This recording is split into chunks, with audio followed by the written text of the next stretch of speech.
अभी अभी खबर आई है कि आम आदमी पार्टी ने अपने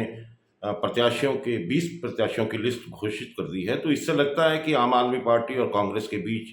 जो गठबंधन की एक बात थी, जो एक संभावना थी, उसमें विराम लग गया है। और ये अगर ऐसा होता है तो संभवतः हरियाणा की राजनीति में एक आम आदमी पार्टी की तरफ से एक नई चुनौती कांग्रेस के लिए बन जाएगी। और जिस तरह से आज राजनीतिक परिदृश्य है हरियाणा में, हालांकि कांग्रेस पार्टी एक लाभ की स्थिति में दिखाई देती है, क्योंकि लोगों का ऐसा मानना है और लोग भारतीय जनता पार्टी से काफ़ी नाराज़ हैं, उसकी नीतियों के खिलाफ काफ़ी आक्रोश है। तो हो सकता है कि कुछ ऐसी सीटों पे आम आदमी पार्टी की संभावनाएं शायद बन जाएं, जहां पहले ऐसी संभावना लग रही थी कि निर्दलीय आगेबाजी ले जा सकते हैं। लेकिन अब डिपेंड करेगा कि आम आदमी पार्टी और अन्य जो प्रत्याशी हैं, जो असंतुष्ट हैं, जो बागी हैं, और ज़्यादातर बागी भारतीय जनता पार्टी से हैं, अगर वो आम आदमी पार्टी के साथ उनकी टिकट पर चुनाव लड़ते हैं तो एक नई चुनौती त्रिकोणीय मुकाबले की हरियाणा में उभरती दिखाई देने लगी है चुनाव में, जो संभवतः कांग्रेस के जितने भी प्रत्याशी हैं उनके लिए कहीं एक चिंता का कारण बनने वाली है। और बहुत सी ऐसी जो विधानसभा क्षेत्र हैं, वहाँ पर आम आदमी पार्टी ने पिछले एक साल काफ़ी मेहनत की है। और परिवर्तन जिस तरह से लोगों के मन में एक धारणा बना चुका है, वो परिवर्तन भारतीय जनता पार्टी से पीछा छुड़ाने का परिवर्तन जो लोगों की धारणा बना हुआ है, वो कहीं आम आदमी पार्टी को भी लाभ दे सकता है। ऐसी संभावनाओं को नकारा नहीं जा सकता। हरियाणा में वर्तमान में जो किसान आंदोलन का प्रभाव है, जो बेरोजगारी का प्रभाव है, और जो महिला अस्मिता का सवाल है, और कर्मचारियों के जो सवाल हैं, अन्य जो महंगाई का सवाल है, जो गृहिणियों के सवाल हैं, उनको देखते हुए जिस प्रकार से पिछले चुनाव में पंजाब में आम आदमी पार्टी ने एक तरफा जीत हासिल की, उसका कहीं प्रभाव इन चुनाव में हो सकता है। आम आदमी पार्टी हरियाणा में भी लेने की कोशिश करे। पंजाब में एक आम आदमी पार्टी का जो एक एक वाक्य बहुत उनको आगे ले गया, वो था एक मौका हमें भी दें, एक मौका अब की बार। इस तरह की जो बात अरविंद केजरीवाल ने पंजाब में रह रह के की थी, और सबसे बड़ा वायदा वहाँ किया था कि अगर वो पार्टी पंजाब में सत्ता में आती है तो सबसे पहले वो जो रेत माफिया है उनको ख़त्म करेंगे, नशा को ख़त्म करेंगे, महिलाओं के लिए सुरक्षा प्रदान करेंगे, महिलाओं को 1,000 रुपये प्रति माह दिया जाएगा, और नौकरियां दी जाएंगी। इंडस्ट्री जो वहाँ ऑलमोस्ट एक तरह से बड़ी बुरी स्थिति में है, उसको रिवाइव किया जाएगा। और जो पंजाब में जो पावर एग्रीमेंट थे उनको रद्द किया जाएगा। पावर एग्रीमेंट के बारे में बता दूं कि बहुत से ऐसे पावर एग्रीमेंट है जो अकाली दल के द्वारा किए गए थे पंजाब में, जिसके बाद पंजाब के जो थर्मल पावर स्टेशंस हैं वो प्राइवेट और सरकारी मिला के उनमें बिजली की जो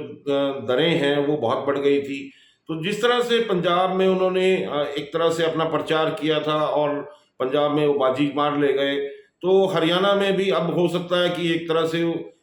आम आदमी पार्टी की ये एक शुरुआती कोशिश हो कि आने वाले समय में हरियाणा में उनका अपना आधार वो बना सकें। और क्योंकि केजरीवाल राजनीति को एक लंबे समय के लिए अपने आप को देखते हैं, और उनकी महत्वाकांक्षा उनका उद्देश्य वो एक राजनीति के लिए एक दूरदर्शिता रखते हुए जिस तरह से उन्होंने काम किए हैं, तो हरियाणा प्रदेश पे उनकी अगली नज़र। और हालांकि हरियाणा प्रदेश उनका अपना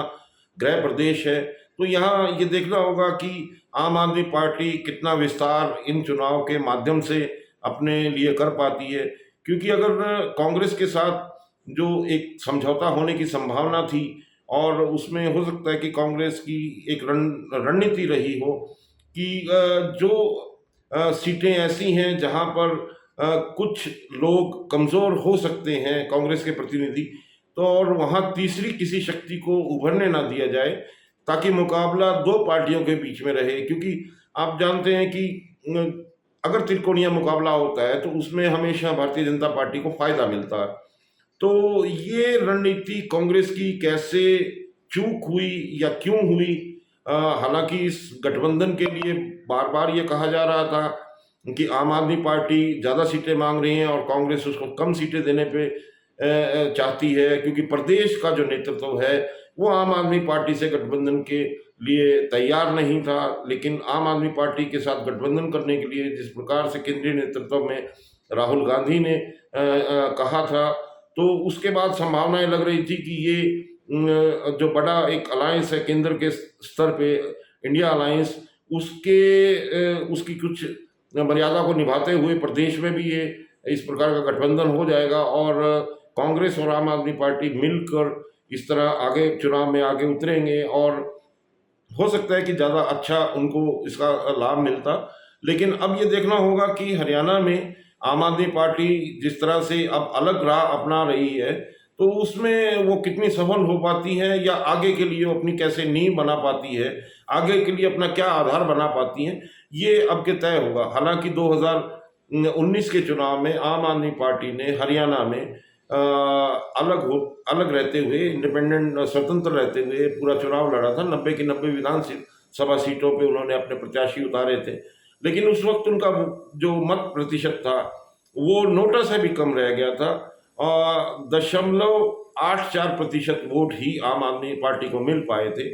लेकिन अब की बार गठबंधन में लोकसभा चुनाव 2024 में कांग्रेस के साथ जो केंद्र का गठबंधन था इंडिया अलायंस के तहत, एक कुरुक्षेत्र लोकसभा सीट आम आदमी पार्टी को दी गई थी, जहां से उनके प्रत्याशी सुशील गुप्ता खड़े हुए थे। वो उस जगह सफलता हासिल नहीं कर पाए, लेकिन बहुत सा आम आदमी पार्टी के लिए एक विचार या एक संभावना के तौर पे एक संदेश जरूर बना था हरियाणा में, और उसी को आगे बढ़ाते हुए सुशील गुप्ता, अनुराग ढांडा जो हरियाणा में काफ़ी समय से सक्रिय हैं, उन्होंने आम आदमी पार्टी का जिला दर जिला काफ़ी प्रचार किया और कुछ लोगों को अपने साथ जोड़ा। तो अब देखते हैं कि जो प्रत्याशी असंतुष्ट हैं, बागी हैं, भारतीय जनता पार्टी से हैं या आने वाले समय में कांग्रेस से होंगे, आम आदमी पार्टी उनको अपने साथ कितना ले पाती है, उनको मंच देती है, या किस प्रकार से उनको वोट प्रतिशत उनका बढ़ता है या उनको कितनी सीटें हासिल होती हैं, ये अब चुनाव में आने वाले समय में दिखाई देगा, चुनाव परिणाम में पता लगेगा। लेकिन ये तय है कि कांग्रेस के साथ ये गठबंधन ना करके या ना होने से आम आदमी पार्टी के लिए एक अच्छा अवसर बनता दिखाई दे रहा है। नमस्कार।